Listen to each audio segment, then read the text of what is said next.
Hey, you awesome folks! Thanks for taking this journey of discovery with your guide, Keith Haney. You're listening to the Becoming Bridge Builders podcast, your favorite podcast for everything from racial reconciliation to education innovation, justice reform, and leading change in the 21st century. This podcast is for people who love to be challenged with difficult topics, but want practical solutions to solve these challenging issues. Becoming Bridge Builders makes change possible. Each week on the podcast, Keith invites innovative thought leaders to share how they are building bridges in their area of expertise. You will hear breakthrough ideas and concepts that are changing the world.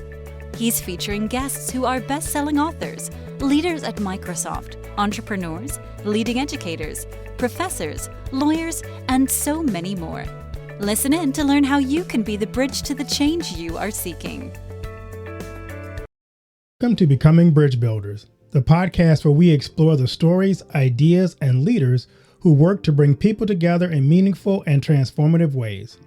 I am your host, Reverend Dr. Keith Haney. Each week we sit down with thinkers, builders, and change makers who challenge divisions and inspire connection. Today I'm honored to welcome an extraordinary guest, Professor Marian Orr, inaugural Frederick Lippitt Professor of Public Policy and Professor of Political Science and Urban Studies at Brown University. His scholarship has shaped the way we understand urban politics, race and ethical politics, and African American political history. He is the author and editor of 8 books, and today we focus on his newest and perhaps most consequential work, The House of Diggs, the rise and fall of America's most consequential Black Congressman, Charles C. Diggs, Jr.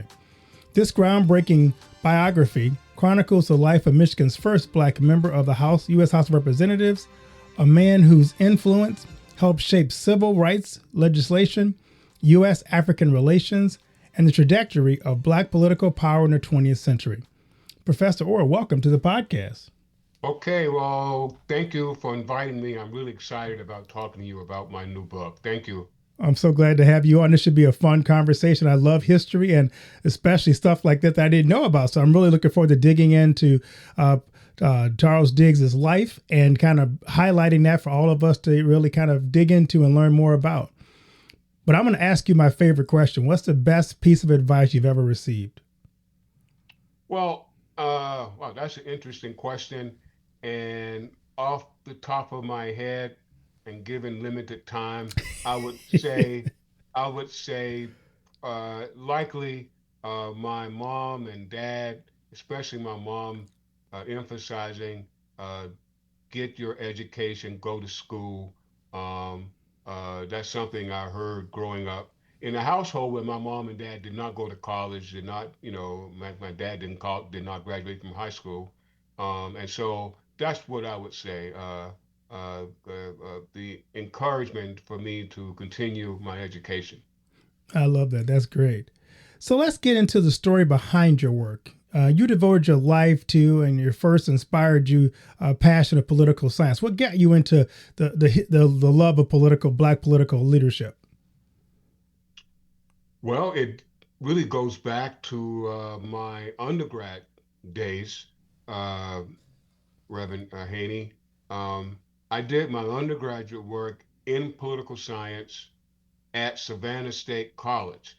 That's in my hometown of Savannah, Georgia. I was born and raised in Savannah, and I commuted and went to school during the day and worked at night and got through college. Took me 5 years to do it. And it was at Savannah State where I learned about political science. I'd already had an interest in history and civics and government in high school, and going to Savannah State, I met a professor of political science. His name was Haynes Walton Jr. Haynes like the t-shirt maker Haynes Walton. Professor Walton was perhaps one of the best political scientists of his generation. He taught at Savannah State for 25 years, from 1967 to 1992, and he moved on from Savannah State to become a full professor in political science at the University of Michigan. And that's a major academic move to move from a small HBCU to one of the top universities and departments in the country. Anyway, Reverend Haney, I learned about Charles Diggs in Professor Walton's class courses at Savannah State. When Professor Walton taught courses in political science, and he taught many of the courses there, um, Congressman Diggs came up quite often. And so, as an undergrad, I learned about his contributions. I went on to get my PhD in political science, and I learned still more about Congressman Diggs. I also learned that there was no scholarly biography of Congressman Diggs. I learned this in graduate school. And so, about 11 years ago, I decided to write what is the first biography of a remarkable American leader. We always have our Black history heroes and everything, and they're pretty much the same 5 or 6 Black history heroes, and he's not one of them. I'm just curious. Tell us how much. Tell us about Congressman Diggs. Who was he? What made him the most consequential figure we don't talk about? Yeah. Well, Diggs was a Congress member from Detroit. He was elected in 1954. He took office in January of 1955. He was a black Democrat. He was born and raised in Detroit. His parents, Charles Diggs Sr.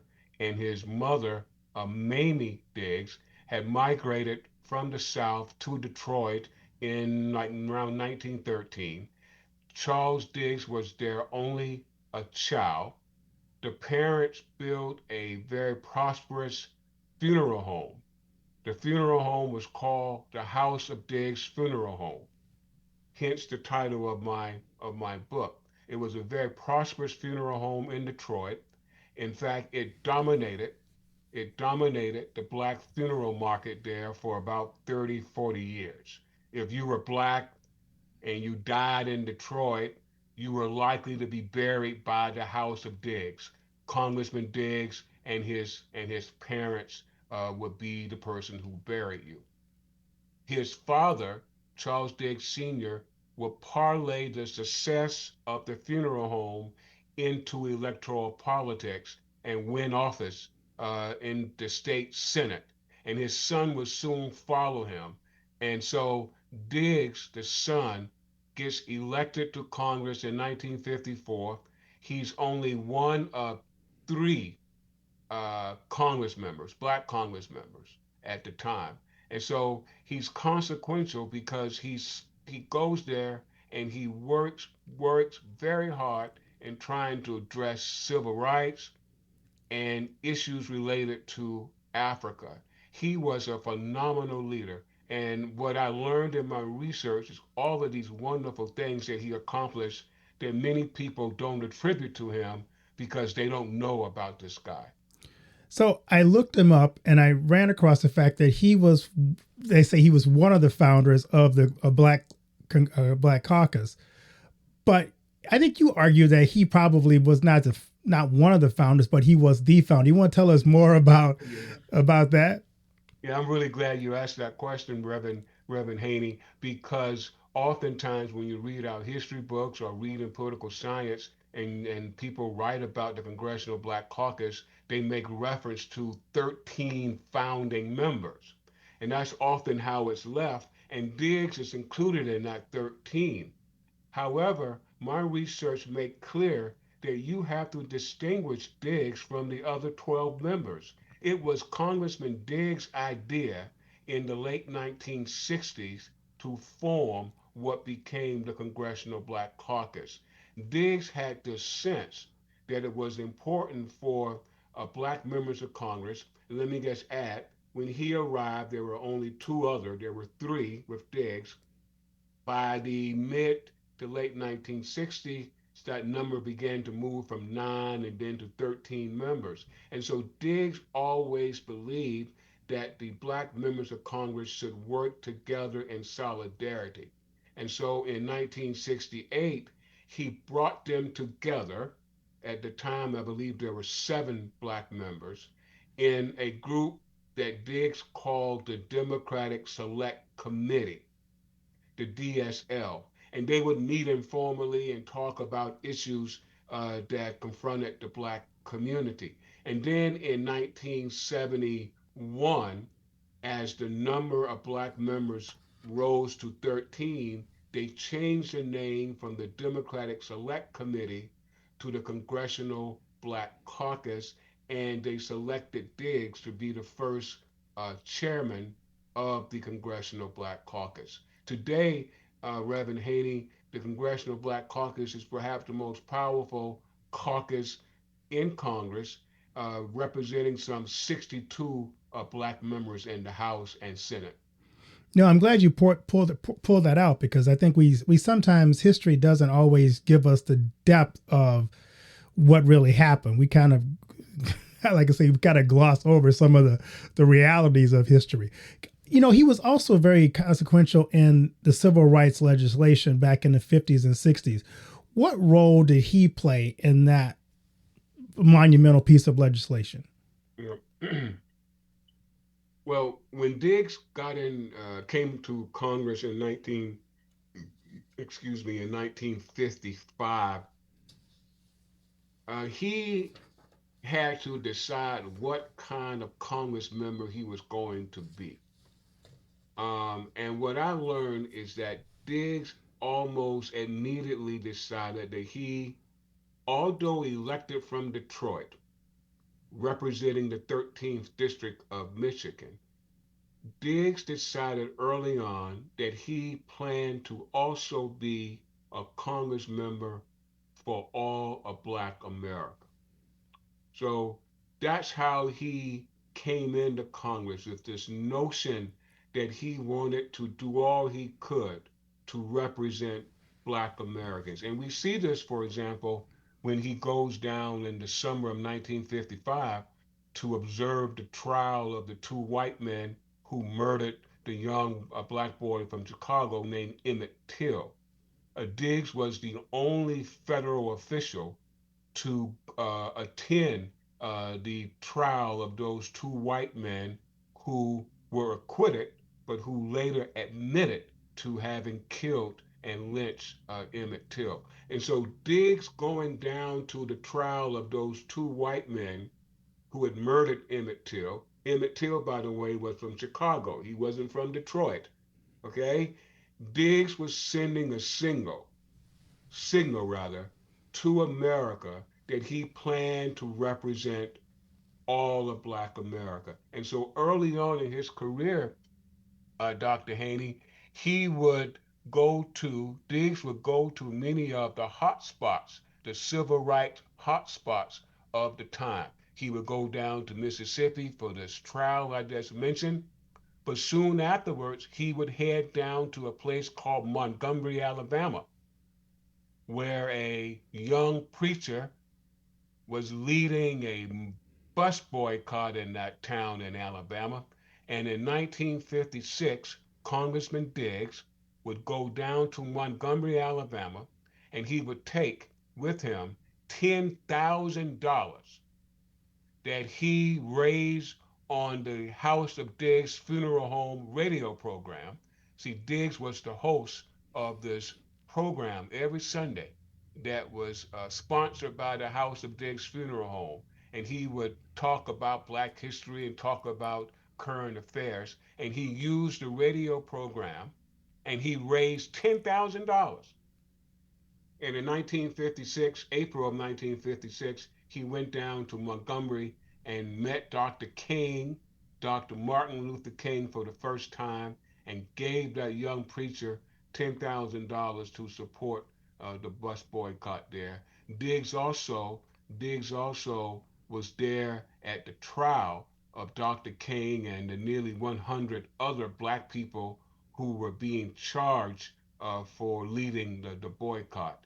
This began a friendship that I sketch out in the book, a friendship between Congressman Diggs and Reverend Dr. King that would last until Dr. King was killed in April of 1968. So Diggs was a phenomenal a civil rights leader. He was on the ground in Montgomery. He was on the ground in Mississippi. He was on the ground in Selma. He was a phenomenal civil rights leader. Combine that with his legislative work, it's really hard to say that he was not among the most consequential black leaders we ever had in this country. Wow. Yeah, He also chaired the House Subcommittee on Africa, a role that kind of gets overlooked, but his leadership helped shape U.S. policy about African liberation movements. Tell us about that role as well. yeah. Well, Dr. Haney, this is the fascinating part of the Diggs legacy and the Diggs story. Diggs in 1957 went to Africa for the first time. He was a part of the official U.S. delegation that was invited to witness the independence ceremony of the new African state of Ghana. Ghana, as you know, will become the first sub Saharan African nation to gain its independence. And Diggs went to this independence ceremony, Dr. Haney, and it changed his life. It changed his policy position on Capitol Hill. That young Congress member came back from Africa and he immediately asked the Democratic leaders in the House to change his committee assignments so that he can become a member of the House Foreign Affairs Committee.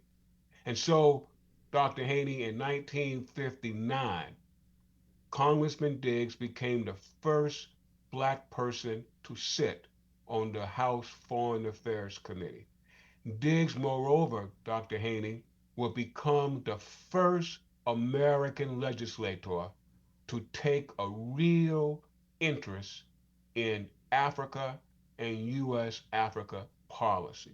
It would be Diggs, Reverend Haney, who really would lead the American anti apartheid movement. Because 10 years after being appointed to the Foreign Affairs Committee in 1969, as you mentioned, Diggs became chair of the Foreign Affairs Committee Subcommittee on Africa. That gave Diggs uh, oversight authority over U.S. policy in Africa. And Diggs would use his chairmanship of the Subcommittee on Africa to awaken America to the system of apartheid that was in place in South Africa. And Diggs would use that subcommittee to galvanize America to help bring down the apartheid regime. It was perhaps Diggs' most challenging policy issue and perhaps his most significant accomplishment. It was challenging because Diggs was pushing against the grain of U.S. foreign policy. Our country, Reverend Haney, was closely allied to that racist regime in South Africa. We were closely allied to the apartheid regime because South Africa was large was strongly anti-communist, and we were in a Cold War. And so Democratic presidents and Republican presidents pushed our country to be allied with South Africa to fight against communism.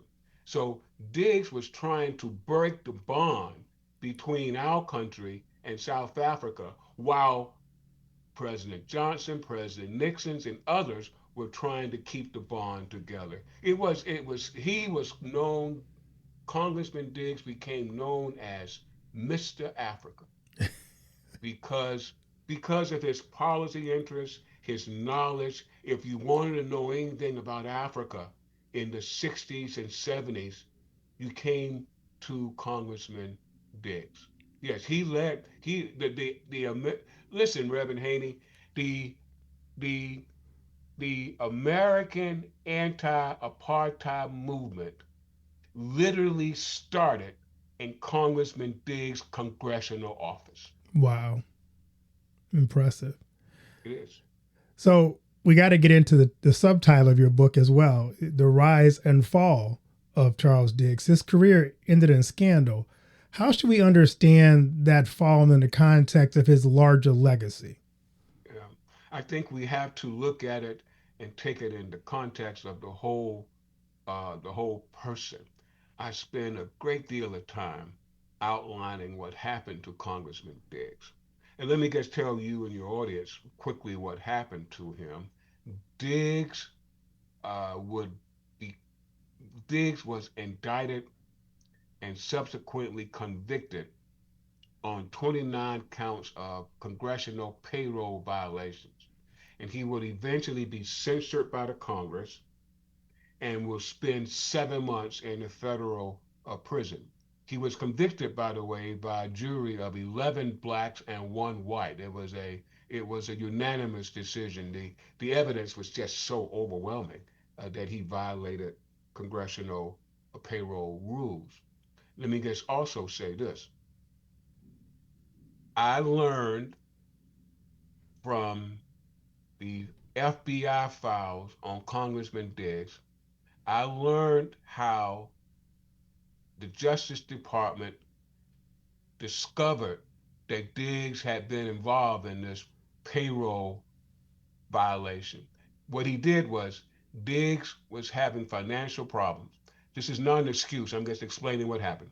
He was having financial problems. He gave his secretary a significant salary increase, and the salary increase came back to Diggs to pay his bills. It's called a kickback scheme. Mm. Okay?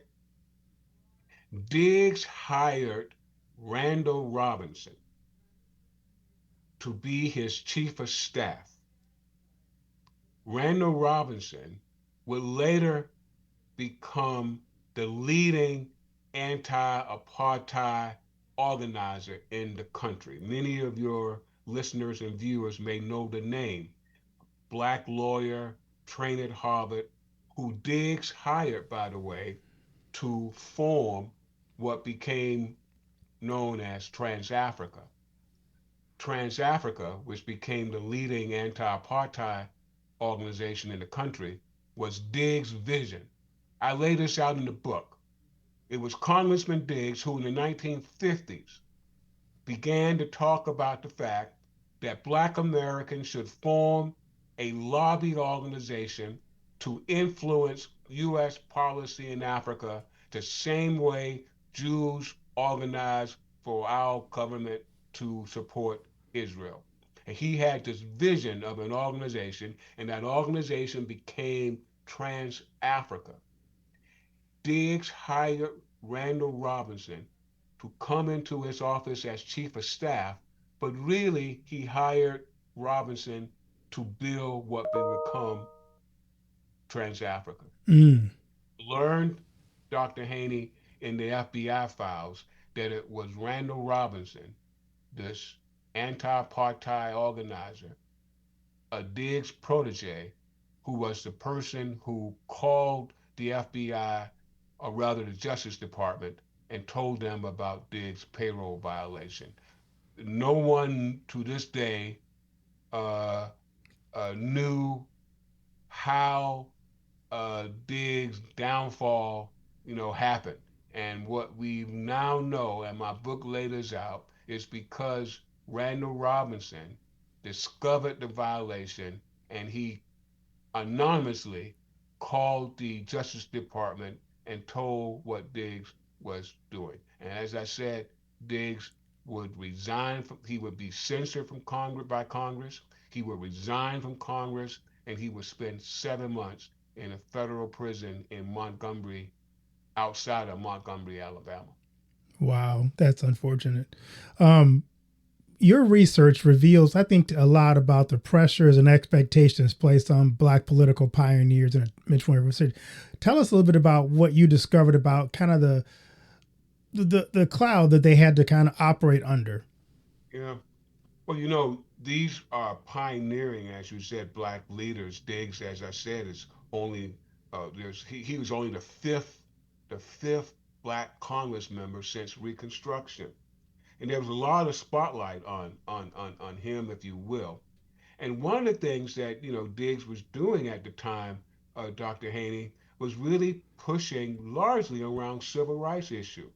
And to that extent, he was pushing against the grain of American society in the 1950s and 1960s. In fact, you look at his FBI file, as I did, you discover that he received lots of death threats because of his advocacy for Black Americans and for civil rights. And so he was, in fact, a courageous Black leader. Let me just emphasize this again. Going down to Mississippi in 1955, in the summer of 55, and and observing the trial of those two white men who murdered Emmett Till was a very courageous thing for Diggs to do. Because let me just say this: in 1955, white people in Mississippi did not matter to white people in Mississippi that Diggs was a Congress member. They would have lynched him and hung him up just like anybody else. And Diggs wrote about his experience. He was down there for 5 days at that trial in Mississippi. Okay, he wrote in a series of essays in the Pittsburgh Courier about his experience there. And what's very clear, Dr. Haney, is this: from reading the essays, Diggs was afraid.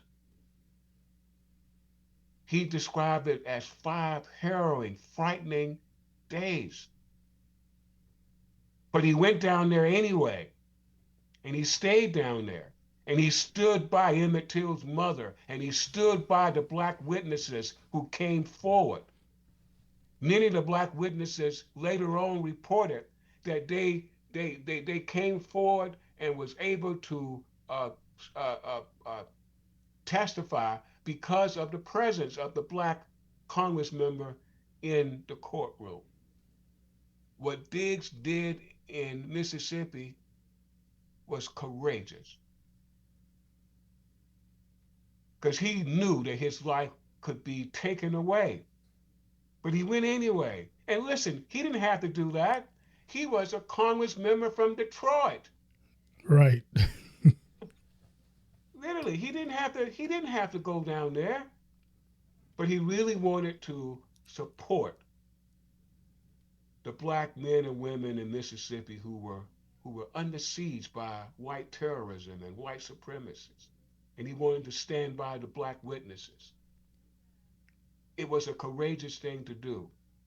It was a dangerous thing to do. Diggs would go to Mississippi in 1963, just at the same time Dr. King was in Birmingham, Alabama. Diggs was in Clarksdale, Mississippi, spending the night with a civil rights leader. And around 2 a.m., a Molotov cocktail, a bomb, was thrown through the window in the home that Diggs was staying at. The house caught a fire. Wow. And Diggs later reported to newspapers that it was frightening to be awakened in the middle of the night with a bomb coming into the home. He was a courageous American leader who accomplished a lot, and he displayed this throughout his career. He took strong, firm positions on matters that confronted Black America and Black people, quite frankly, around the world. That's why I'm so glad I got this book out, man, because this brother was really a remarkable American leader who's been overlooked. Let me get this out real quickly. Overlooked in part because of the downfall we just talked about, and overlooked because he was, in many cases, overshadowed by Adam Clayton Powell, who was the congressman from Harlem that many people remember during this era. Uh, uh, Diggs was Diggs was a quiet, unassuming, hard-working, serious legislator. Adam Clayton Powell, on the other hand, was flamboyant, publicity seeker, and if you were a reporter during this time, you probably get more juice out of Adam Clayton Powell than you would from a quiet, unassuming, hardworking Charles Diggs. Wow, that's interesting. I'm curious, as you reflect on Diggs's story, what does it teach us about Black political power and representation today? Well, what it really suggests today is that persistence really matter. Diggs was going against the grain throughout much of his political career in Congress from 1955 until he resigned in 1980. He was pushing against the grain, but he was persistent. He seemingly never, ever gave up in terms of trying to galvanize the Congress, trying to connect with people in the community. That's why he thought Trans Africa was so important. Diggs understood that he couldn't do it alone in the Congress, that you had to have external pressure from people pushing Congress, pushing the president to change policy as it relates to South South Africa. So Diggs, what we can learn from Diggs is how important persistence is. We're facing some serious challenges as we speak today, but what it requires is not leaders who want to give up and turn away, but who's going to persist and push and try to use all the leverages possible to move the agenda forward.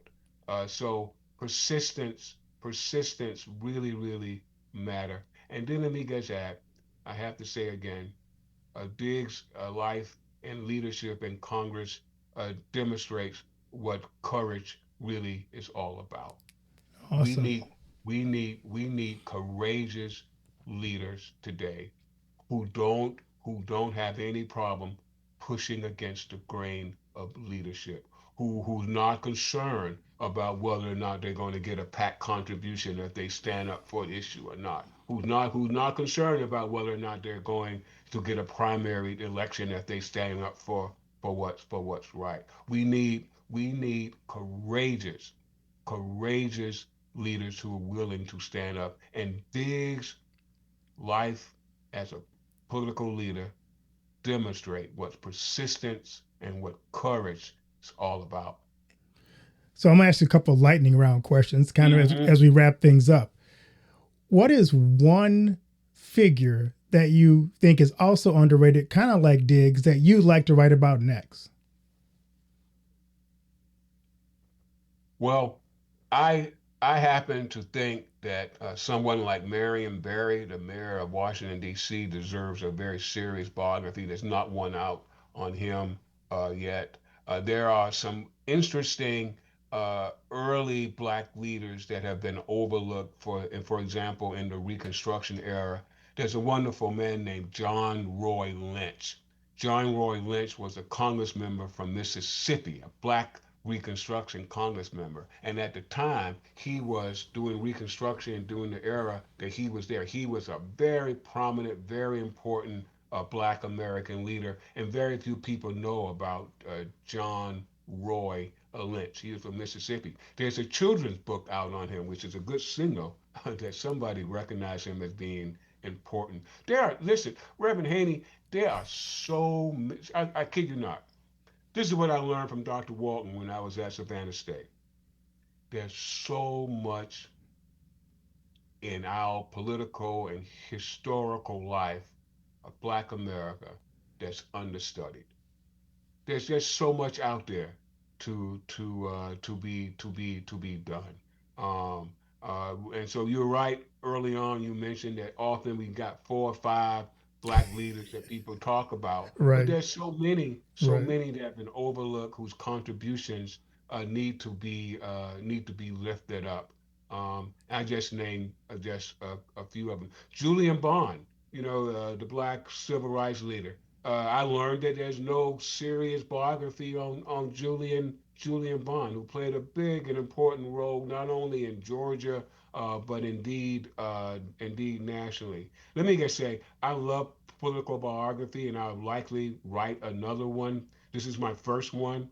Political scientists are not trained to do biographies, um, but there's so much we can learn from political biographies if they're done correctly. For example, my biography of Diggs, really takes us from the civil rights movement with Emmett Till, Dr. King, and the boycott, all the way to the election of Jimmy Carter and the various things that changed during that period of time.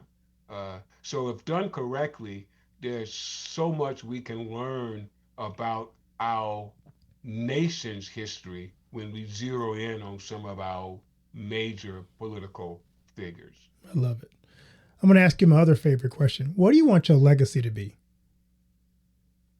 Well, I consider myself to be a teacher and professor, so I really want my legacy to be aligned with having impacted the thousands of young people I've taught uh, at Duke first and now at Brown University. I enjoy so much working with the young people here, Reverend Haney at Brown and previously at Duke. So I'm really trying to give young people a good sense of political science, a good sense of black politics. And then the other legacy is really the work that I've tried to leave in my research and writing. I've been long interested in black Americans and our politics, and I've tried over the years through my research and writing, to analyze issues that I think are important to American political science, but especially to black Americans. Great. Where can listeners find you and connect with you on social media and buy your book, House of Diggs? Well, listen, you can connect with me with marionor.com and a website there. You can go to the University of North Carolina Press to purchase the book. That's the publisher. The book is available on Amazon.com and in some local bookstores. But check out my website, marionor.com, and you could find the book online almost anywhere. UNC Press and Amazon.com. The book is available. Let me just add, I'm getting really, really good feedback from the book, Dr. Haney. I'm just so excited. The book was reviewed in the Wall Street Journal, and when people read the book, they describe it as accessible and readable. I wrote this book for anybody interested in American politics, American history, the civil rights movement, and political biography. And it's accessible, and the feedback I'm getting has just been very, very good, and I'm very happy about it. Dr. Dr. Orr, Moore. that's right, Dr. Orr. Thanks for joining us for this incredible work that you've done, bringing the life of Charles C. Diggs Jr. to the forefront of American political memory. For our listeners, if you can find The House of Diggs wherever books are sold, it's a powerful, nuanced, and essential read for those who want to learn more about his life and his legacy. If today's conversation inspired you, share this episode, leave a review, and join us next for a time as we continue to explore the stories that bring us all together. Until next time, stay encouraged, stay hopeful, and keep building bridges. Thank you so much, Dr. Orr. Okay, man. Thank you.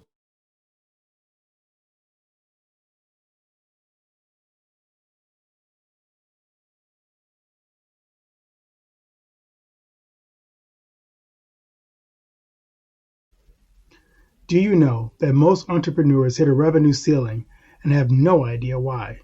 They're working harder, spending more money, running more ads, but revenue stays flat. My friend Dr. Noah St. John calls this the invisible break. He's giving our listeners a free revenue ceiling audit to help you see what's really holding you back. You'll get a free 30-day membership to Noah Bot, giving you access to Dr. Noah's 30 years of experience to help you reach your next level. But hurry, because there's only 50 available this month. So if you're tired of being stuck at the same revenue level and want to finally break through, get your free revenue ceiling audit at drnorvault.com in the affiliate link that'll be listed in the show notes.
Thanks for listening to Becoming Bridge Builder.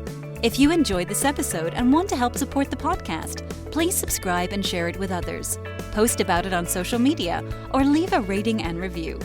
To catch all the latest from me, you can follow me on Instagram at @bkeithhaney and on Getter and Twitter @RevHeadpin. Thanks again and tune in next time.